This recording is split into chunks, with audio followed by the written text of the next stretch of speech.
The Detroit Lions took down the Minnesota Vikings, undefeated Minnesota Vikings. And I have 6 takeaways that I want to tell you guys in 6 things that I think the Lions learned about themselves. Not that some of this isn't, incredibly new, but call it a reminder, if you will. And I have 6 things, like I said, I want to tell you guys. And you guys, please, anything you like to add or any of these things that you disagree with or agree with, comment down below. I'd love to read the comments. And we just hit 10K. So you guys are awesome. Appreciate the love. It's big time. We've been chasing 10K for the last 2 months, really, because we didn't even know we'd get close. Now we're close, and now we're here. So appreciate you all for that.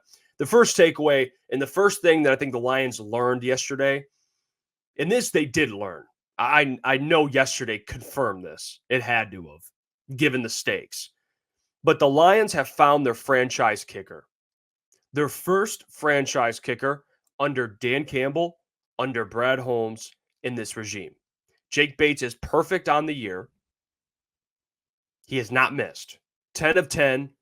He's perfect from 40 to 49. Everything closer.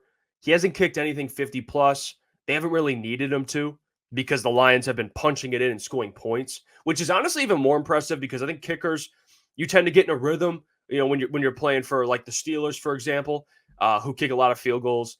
There are other teams that kick a lot of field goals. You get into a rhythm. You're like, okay, I'm doing this a couple times a game. Jake Bates isn't necessarily doing that. The offense is scoring a ton of points. So he's kicking extra points. That's really all he's doing. But when he comes out and kicks field goals, he's perfect. So credit to him and credit to the job he's done because they signed him to a 2-year deal. They're going to have to extend this guy. I mean, they have not had a franchise kicker under this regime yet. It's been different guys, Riley Patterson, Michael Badgley. They're bringing in all these guys. Jake Bates is a legit dude. He's a legit dude who has a cannon of a leg. He's good in pressure situations, at home, sold-out crowd, on the road, in Minnesota, sold-out crowd. He's kicked in different environments. He's kicked very well. There's no reason not to trust this guy in big games. There's just not. The way he's kicking right now, even if he misses one, you still trust him. I mean, the way he's been playing so far is incredible. You're a good team. Every game matters, and he's still coming in clutch and hits a game winner. Not a gimme either, 40-plus yards, and knocks it down right through the middle. And there was a point there where we were starting to go, and I was like, uh-oh, and it went right through. So credit to Jake Bates. Lions found out they have a franchise kicker. That was my first takeaway. Had to put in there. And it's the first thing I think the Lions learned after walking away from that game. Brad Holmes is probably thinking, yeah, we got a guy. Love it. Great signing, and I'm glad he chose the Lions. The second thing, and this isn't something they learned, but it's something that they were reminded of. How many teams in the NFL right now would die to have one of Jameer or David Montgomery at this point? I'll tell you what, the Bengals would love it. The Giants would love it. The Panthers would love it. There's a ton of teams that would love it to have one of these guys. Imagine David Montgomery on the Bears right now. You don't think they would love that? And DeAndre Swift's playing well, but to have that physical runner like a David Montgomery, they would love that.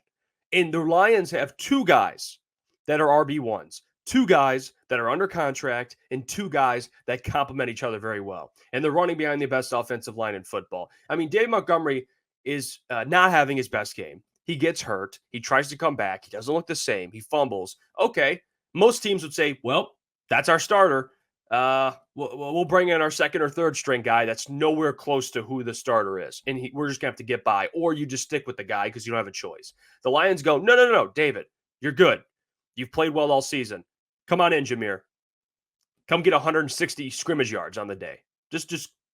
Come and get 160 scrimmage yards. Come get over 100 yards rushing with like a 50-yard run in there. I mean, it's ridiculous. Jahmyr Gibbs is incredible. Dave Montgomery's incredible. They have the best running back duo in the league, I think, by a large stretch. I mean, these guys are 2 very, very good running backs. You could argue top 10 running backs in the league right now. It's ridiculous. I think also the Lions learned more and more about Jared Goff because check this out.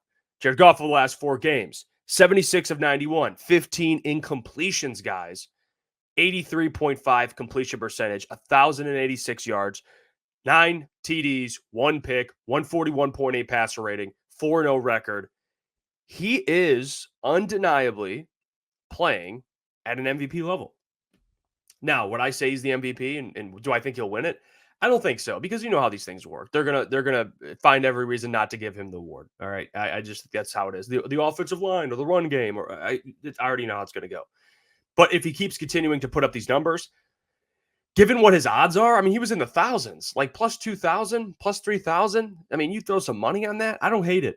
And they need him to play this well, and he's been playing this well. Like he especially after Hutch went down, you need this offense to keep playing at an elite level, and Jared Goff is playing at an elite level.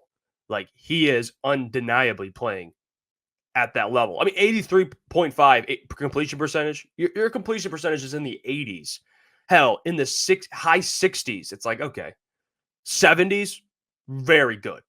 80s, like, what are we doing?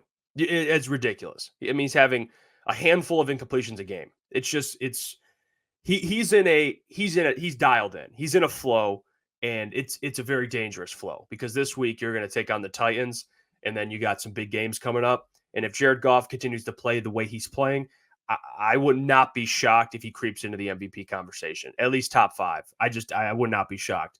Now, another thing I think the Lions were reminded of, you saw early on Kirby Joseph playing the way he's playing. Okay. Interception, just closing games. Here comes Brian Branch. 2 interceptions and a forced fumble last game, multiple pass deflections. Boom. Another interception this game. It's to have a safety of yours in the top 5 of interceptions in the league is impressive.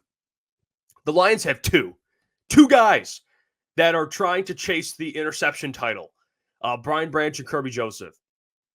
And they complement, just like the running back duo, they complement each other very well. Kirby is a ball hawk who that's his specialty. I mean, he can hit too, but he's someone that you want to put fear into quarterbacks' eyes. You just do. Like, the quarterback always has to be aware of where Kirby is. Now he has to be aware of where Brian Branch is, because Brian Branch not only can take the ball away, but he's a menace in the run game. He can get after the quarterback. He has his hands on every football. I mean, another couple pass deflections this game, by the way.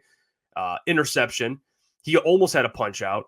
He's playing at an elite level. The Lions have the best safety duo in the league. And I struggled with this because I thought, are they better than Jesse Bates and Justin Simmons? Are they better? They are. The way they're playing, they are. People tend to look at resume as, Justin Simmons has done it for a lot longer. Guys, your eyes don't lie. You're watching 2 of the best safeties in the league. Like 2 of the better safeties, but combined the best safety duo in the league. There is no denying that. Brian Branch is going to be an all-pro. Could Kirby Joseph be an all-pro? You could have 2 all-pro safeties. At the minimum, an all-pro and a pro bowler. I mean, these guys are at a different level the way they're playing. And it alleviates so much pressure for this defense, because you have those 2 guys that can just make plays for you. So Brian Branch, Kirby Joseph, hopefully those 2 get to stick around for a while after their rookie contracts are up, because the Lions are very lucky to have those, and AG, because when you're playing these elite quarterbacks, they can't go over the top on you. They just can't, because you have Kirby back there lurking, and then you have Brian Branch always lurking. I mean, it's impressive. I mean, it just is. And with the Lions win, they're the number 1 seed in the NFC right now, guys. We're back on track. The Lions are in the front seat. They're in the driver's seat of chasing that number 1 seed. They beat the undefeated team, and I just don't know how you stop them. I mean, maybe you could put up points on this defense, but this offense is probably going to put up more than you. I mean, it's just how it works. I mean, it just is. I mean, if the Lions played the Chiefs right now on a neutral field, who would you say would be favorited? I know it'd be the Lions, the way their offense is playing. It's hard to beat them, even against that Chiefs defense. I mean, it's incredible. The number 1 seed is alive. And the NFC North is very good, by the way. Packers beat the Texans. Vikings dropped to 5-1, but they're still a good team. This division is going to be a battle to the end. And the Lions, their number 1 focus should just be winning this division, and then we'll see what happens after that. Hey, if we win the division and we have the best record in the NFC, cool, we have the number 1 seed. but win this division at the minimum. And right now they're on track to do that. So they learned, hey, we might go get another one, another NFC North title. But more than that, our first number 1 seed as a regime, which would be massive. Home field throughout the entirety of the playoffs, massive. And you get the bye week. Whew. Talk about an advantage going into the postseason. That is huge. Huge.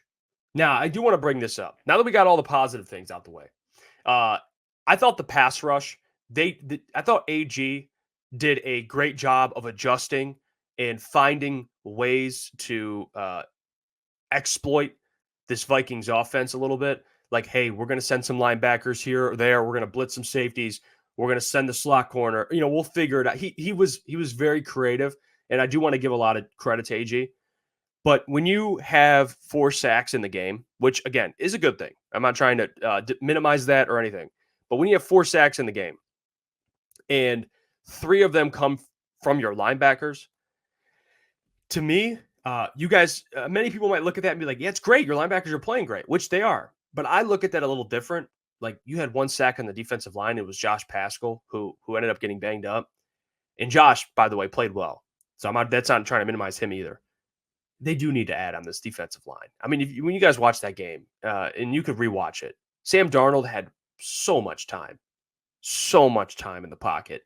And my worry of that is what happens when you face better quarterbacks, right? That's where my mind goes. If you're facing a CJ Stroud in the Super Bowl, or you're facing a Jordan Love in the NFC Championship game, or you're facing Pat Mahomes in the Super Bowl, Lamar Jackson in the Super Bowl, or any team this regular season with a better quarterback, that's where my mind goes with it. So I think they do need to add somebody. Zadarius Smith at the minimum, obviously, preferably Max Crosby.